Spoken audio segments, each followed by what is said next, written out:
Bom dia. Vamos abrir nossas Bíblias no livro de Josué, capítulo 7.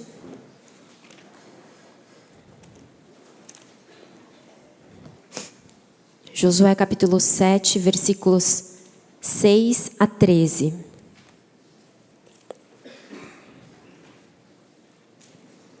Josué 7, 6 a 13. Diz assim: Então Josué, com as autoridades de Israel, rasgou as vestes, prostrou-se rosto em terra diante da arca do Senhor, cobrindo de terra a cabeça, e ali permaneceu até a tarde. Disse então Josué: soberano Senhor, por que fizeste esse povo atravessar o Jordão? Foi para nos entregar nas mãos dos amorreus e nos destruir? Antes nos contentássemos em continuar no outro lado do Jordão. Que poderei dizer, Senhor, agora que Israel foi derrotado por seus inimigos? Os cananeus e os demais habitantes dessa terra saberão disso, nos cercarão e eliminarão o nosso nome da terra. Que farás então pelo teu grande nome? O Senhor disse a Josué: levante-se. Por que você está aí prostrado? Israel pecou, violou a aliança que eu lhe ordenei, apossou-se de coisas consagradas, roubou-as, escondeu-as e as colocou junto de seus bens. Por isso os israelitas não conseguem resistir aos inimigos. Fogem deles porque se tornaram merecedores da sua destruição.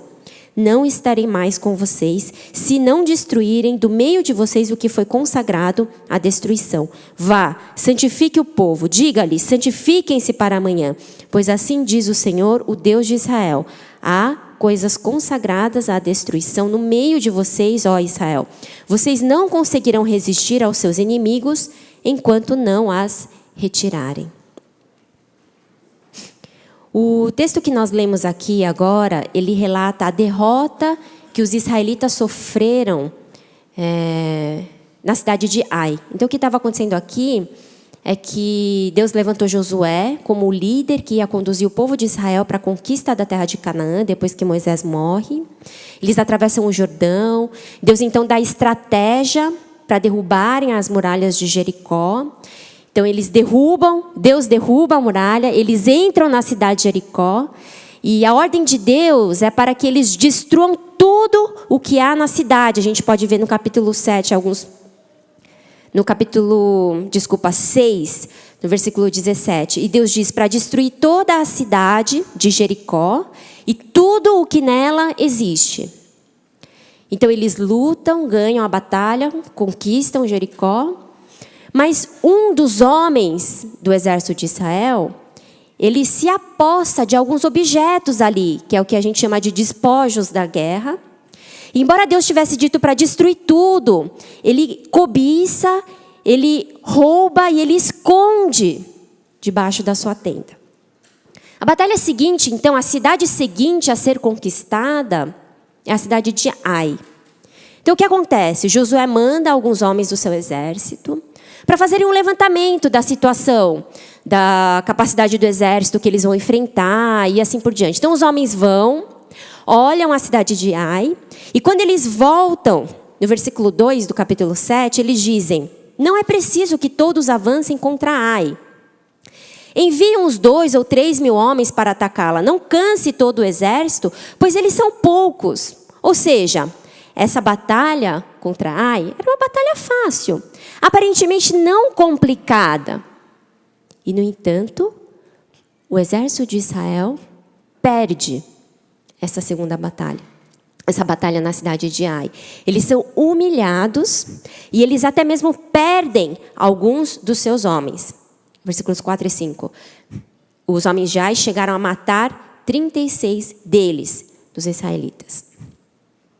O que será que levou à derrota de Israel nessa batalha na cidade de Ai? Uma primeira análise do texto pode nos indicar que o problema, a causa da derrota de Israel, o que despertou a ira de Deus, foram aqueles objetos que o Acã, ele roubou e escondeu debaixo da sua tenda ali, naquela batalha anterior em Jericó. Pois é isso mesmo.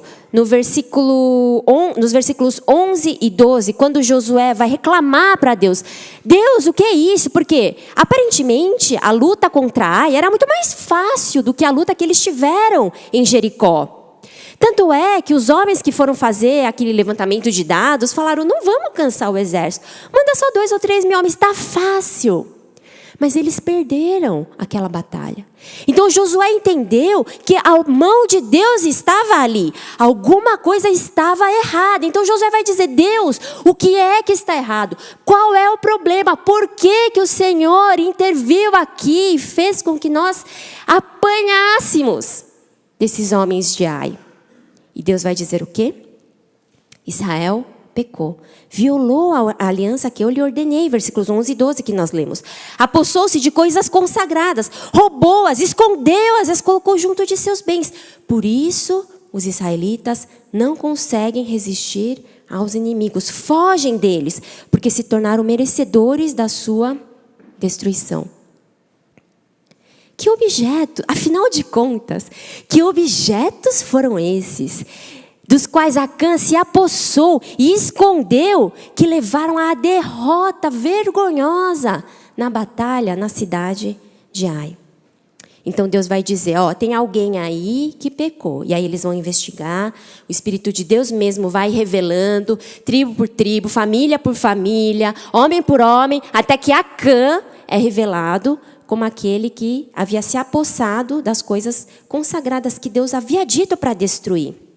Então ele confessa o seu pecado, Josué manda homens à tenda dele, eles encontram aqueles objetos debaixo de sua tenda, queimam os objetos, a tenda, Acã e sua família são apedrejados, e eles são punidos assim, por causa do seu pecado. Que coisas, que objetos eram esses? Meu Deus, se eu estiver em casa, preciso me livrar deles. No versículo 21, quando Acã está confessando o seu pecado, ele diz, puxa, que eu estava lá, sabe?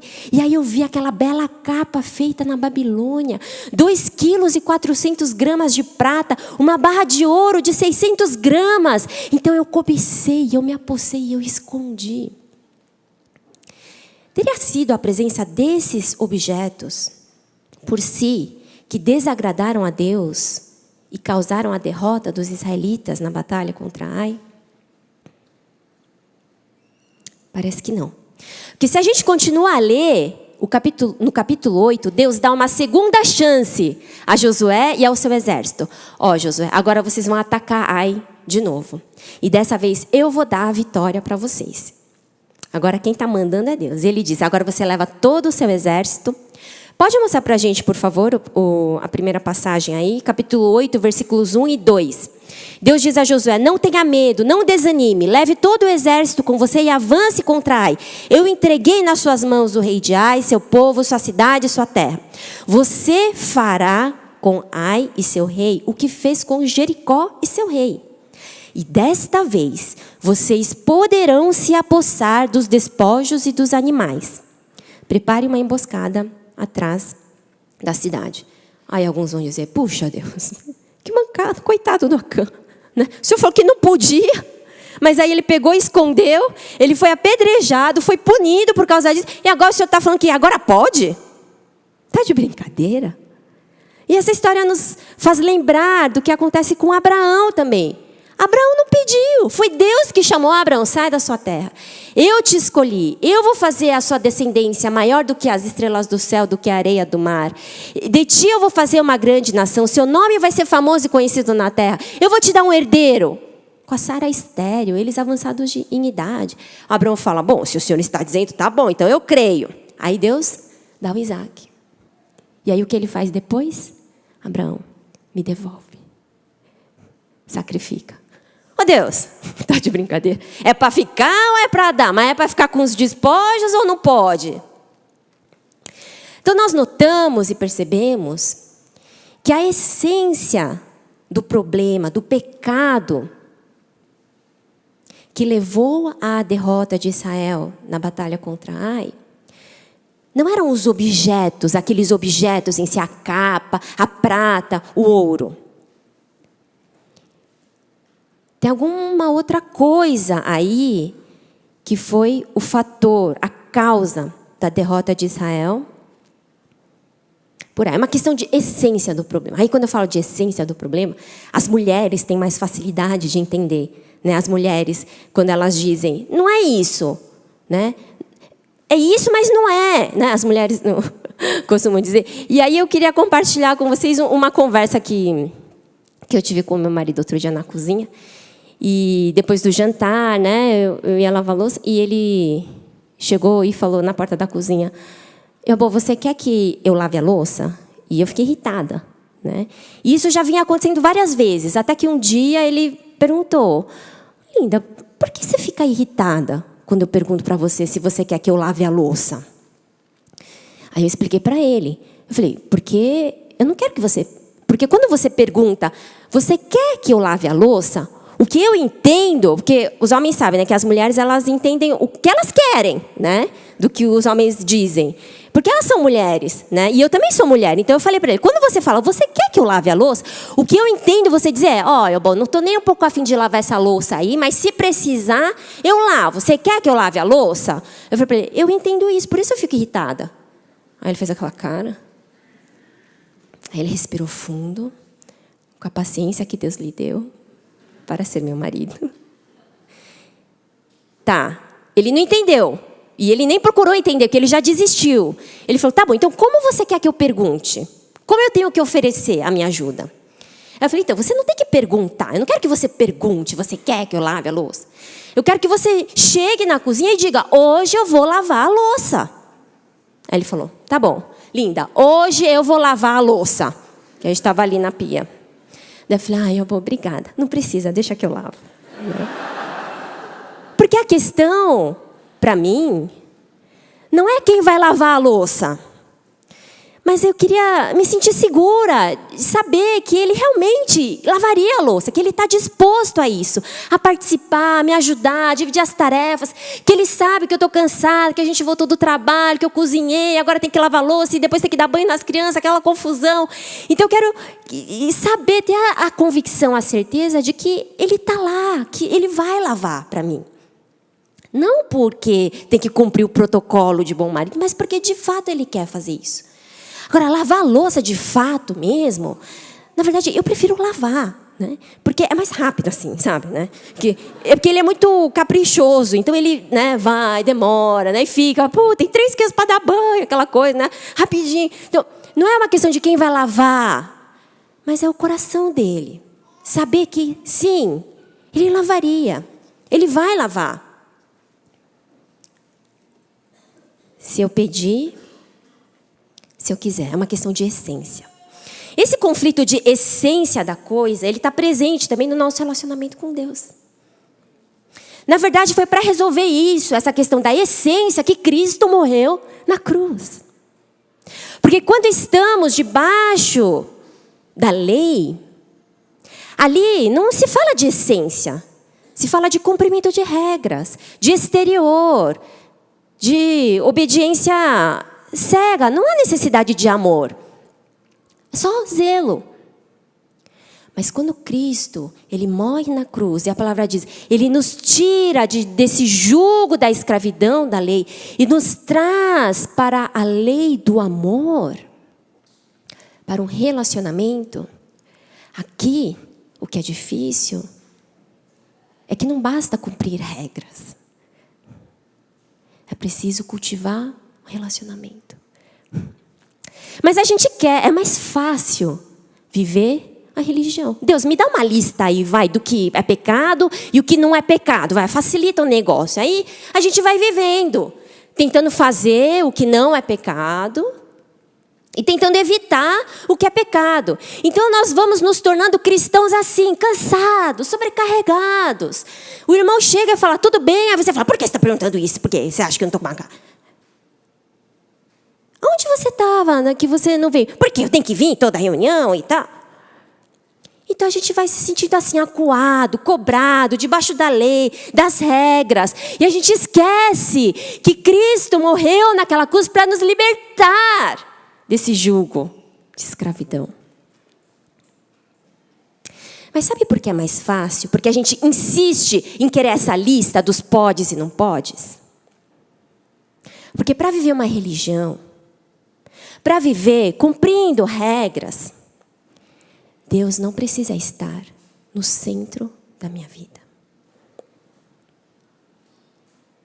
Quando eu pego essas leis, quando eu pego essa religião, quando eu pego essas regras, eu tiro Deus do centro da minha vida, eu coloco Ele ali na arquibancada. Como espectador eu falo, Deus, olha a minha performance, olha como eu estou sendo um bom cristão, estou fazendo tudo direitinho, o Senhor me trate de me salvar, faz o favor, no último dia. E o próprio cumprimento da religião, na verdade, ele é para alimentar o meu ego, a minha autojustiça. O que é difícil do relacionamento é que para funcionar, o meu relacionamento com Deus, ele precisa estar no centro, porque Deus é Deus, Ele é Senhor, Ele é um, Ele não divide o reinado com ninguém mais. E a partir do momento em que Ele é o centro, o rei, o governante da minha vida, uma pessoa de quem eu preciso depender, que eu preciso conhecer, e em função de quem eu vou viver agora a minha vida, porque eu vou viver para agradar a Ele. Não para satisfazer os meus próprios desejos.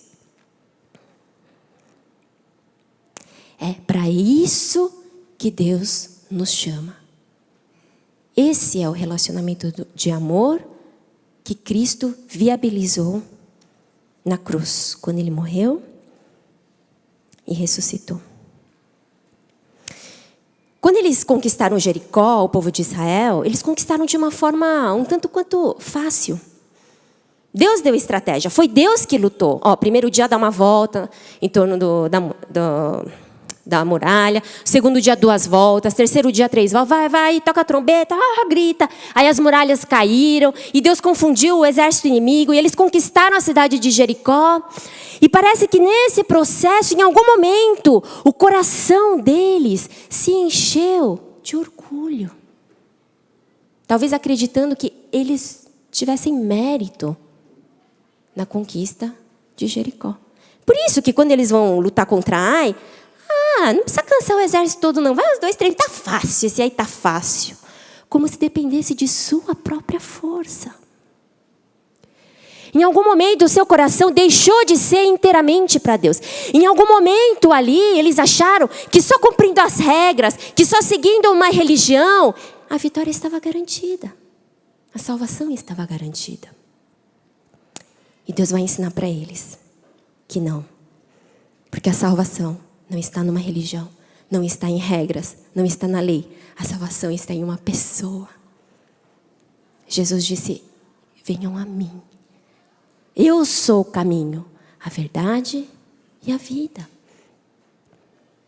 Jesus, fala para mim como é que eu vou fazendo. E Jesus diz, não, você não está entendendo. É comigo. Como é que é, Jesus? Como é que é? É assim, é comigo.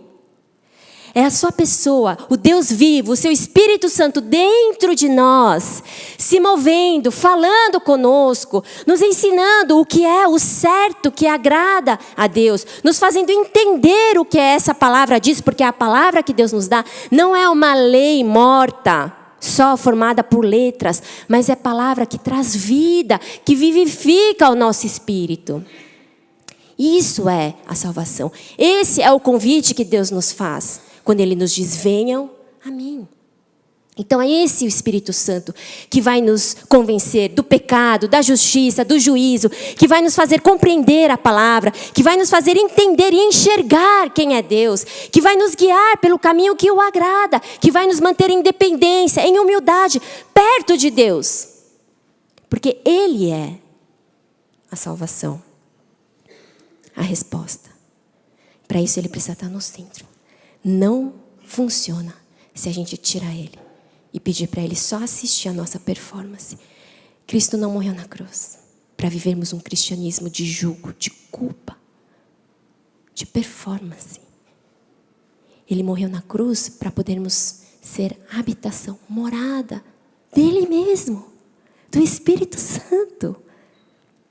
para nos guiar em liberdade, não em libertinagem, em liberdade, sim, nos submetendo, às vezes, às mesmas regras, mas agora, por causa do amor. E é interessante notar, quando Deus vai explicar para Josué, né? Por que eles perderam a batalha contra Ai, nos versículos 10 e 12, que Deus diz assim: levante-se, porque você está aí prostrado? Israel pecou, violou a aliança que eu lhe ordenei, apossou-se de coisas consagradas, roubou, escondeu, colocou junto de seus bens. Ele diz: por isso os israelitas não conseguem resistir aos inimigos, fogem deles. Ele não diz: por isso que vocês não têm força suficiente para lutar contra o inimigo. Deus diz: por causa do pecado, vocês não conseguem resistir aos inimigos. Vocês só precisam resistir, porque quem vai derrotar o inimigo é Deus.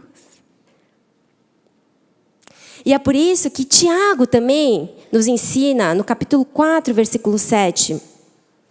Pode mostrar para a gente, por favor? Portanto, submetam-se a Deus, resistam ao diabo e ele fugirá de vocês. Como que a gente vai vencer o inimigo? Como a gente vai obter vitória, salvação? Não é lutando com o inimigo, é resistindo, porque Deus vai lutar. Mas para que isso possa ser possível, nós primeiro precisamos nos submeter a Deus. Ele precisa estar no centro, reinando em todo momento, em cada decisão das nossas vidas. Submetam-se a Deus. Hupotasso é o título do sermão de hoje, é o termo grego para submeter. É porque não estavam submissos a Deus que não puderam resistir ao inimigo. Não era uma questão de quem era mais forte, de quem tinha mais homens ou menos homens, de o que estava escondido ou não debaixo da tenda. Era uma questão de essência, era o coração. Os seus corações não estavam mais submissos a Deus, dependentes, vulneráveis a Ele, para que Ele dissesse como e quando deveria ser. Portanto, se não estavam submissos a Deus, a causa da derrota, a essência do seu pecado, foi o orgulho. Quem é aquele que não se submete? É o orgulhoso. Porque para você se submeter, você tem que se humilhar. Porque você se submete a um Senhor. Você deixa de ser Senhor e mandar na sua própria vida. Quem é esse que não se submete? É o orgulhoso. É aquele que quer ser ele mesmo, o Senhor da sua vida. Eu decido. Eu negocio com Deus. Ó, Deus, tá vendo? Estou fazendo aqui um negócio. Ó. É o que questiona. Pô, Deus, por que você deixou acontecer? Ele mesmo é Deus. É o orgulhoso. O seu coração não está submisso. E se o nosso coração não está em submissão a Deus, não é possível resistir ao inimigo. A minha filha de 2 anos, ela está aprendendo a falar agora, né?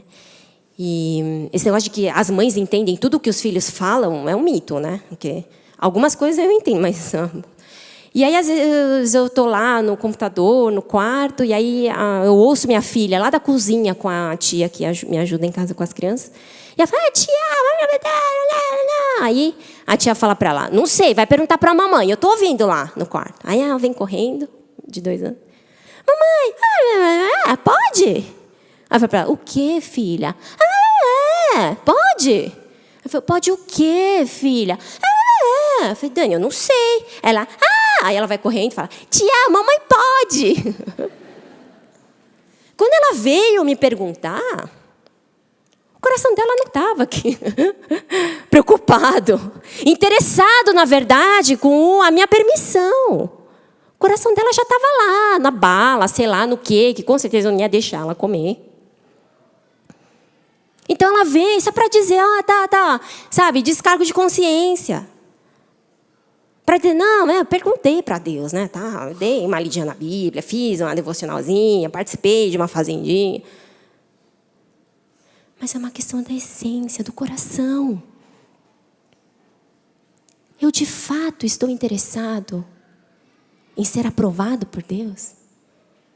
De fato, me interessa ser governado, não pelo desejo da minha própria carne, pela cobiça da minha carne, mas por Deus, que é santo, que é totalmente distinto desse mundo, que me diz que as riquezas que eu posso acumular no céu não tem nada a ver com as riquezas que eu estou acumulando hoje aqui nessa terra.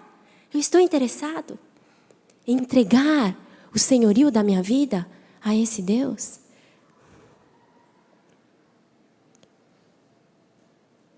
Jesus disse: eu sou o caminho, verdade e a vida.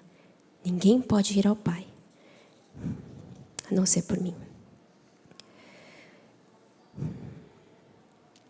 É verdade que Acã pecou.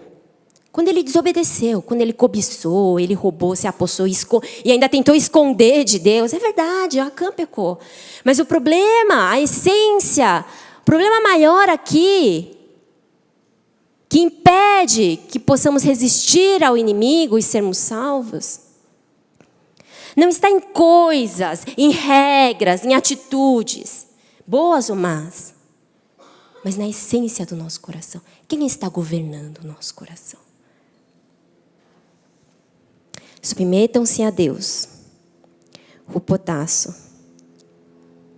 Na prática, nós tendemos a assumir o controle da nossa vida quando nós perdemos a percepção da presença de Deus. Então, quando a gente esquece que Deus está em nós, e a gente acha que Deus é apenas um espectador da nossa vida, a gente tem a tendência de assumir o controle e fazer do nosso jeito. Então, Deus dá a segunda chance para Josué, para Israel. Eles enfrentam Ai, da forma agora como Deus mandou fazer, levando todo o exército, armando uma emboscada. E eles vencem a batalha. E Josué aprende a lição. Sabe o que ele faz? Depois dessa vitória, segue nos versículos 30 a 35, ali na presença dos israelitas, versículo 32, Josué copiou nas pedras a lei que Moisés havia escrito.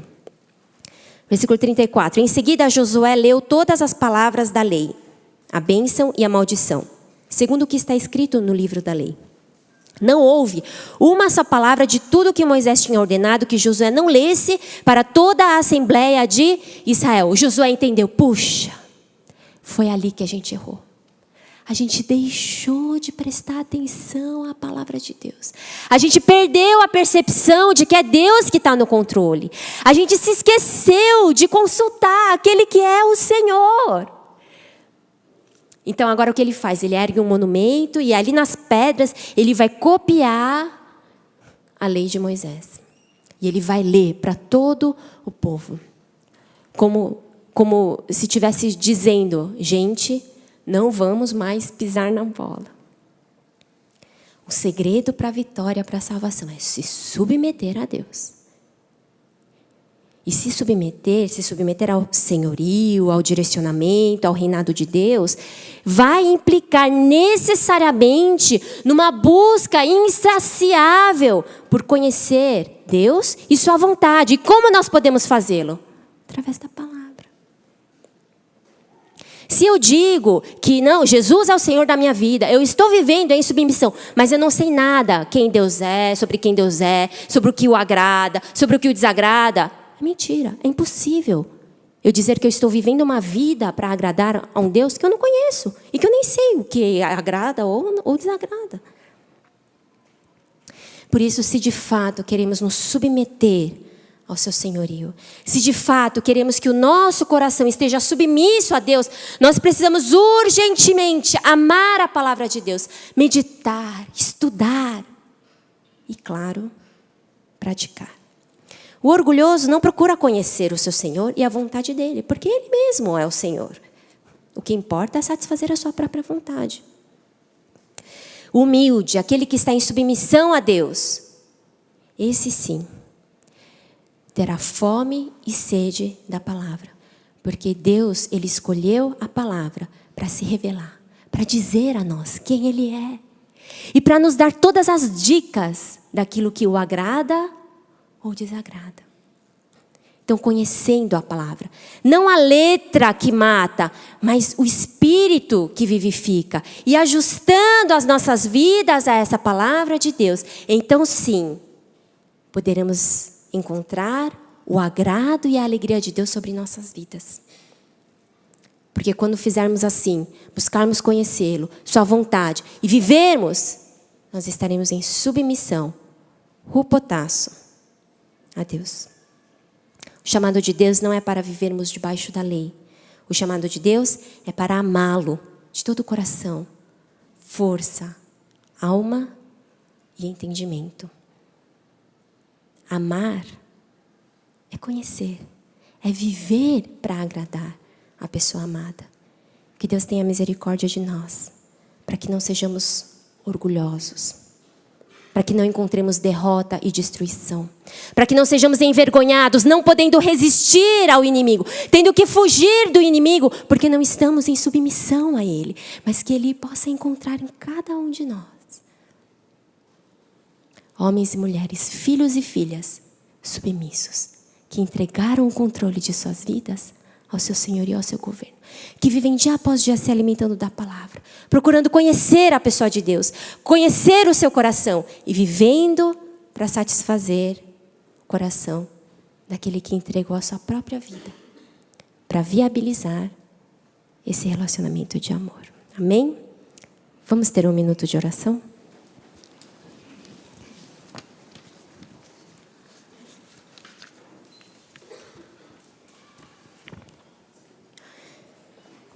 Gostaria de convidar a igreja a fazer uma primeira oração pedindo perdão a Deus pelo nosso orgulho, né? Porque não temos de fato deixado Deus reinar em nossas vidas. Temos, na verdade, nos escondido atrás de regras, de leis, do nosso próprio pecado. E não temos amado, não temos vivido um relacionamento assim de amor. Mas temos nos escondido atrás de uma religião, deixando Deus lá na arquibancada como um espectador das nossas vidas, e não como um espírito governante. Vamos ter esse minuto de oração e para pedir perdão ao Senhor.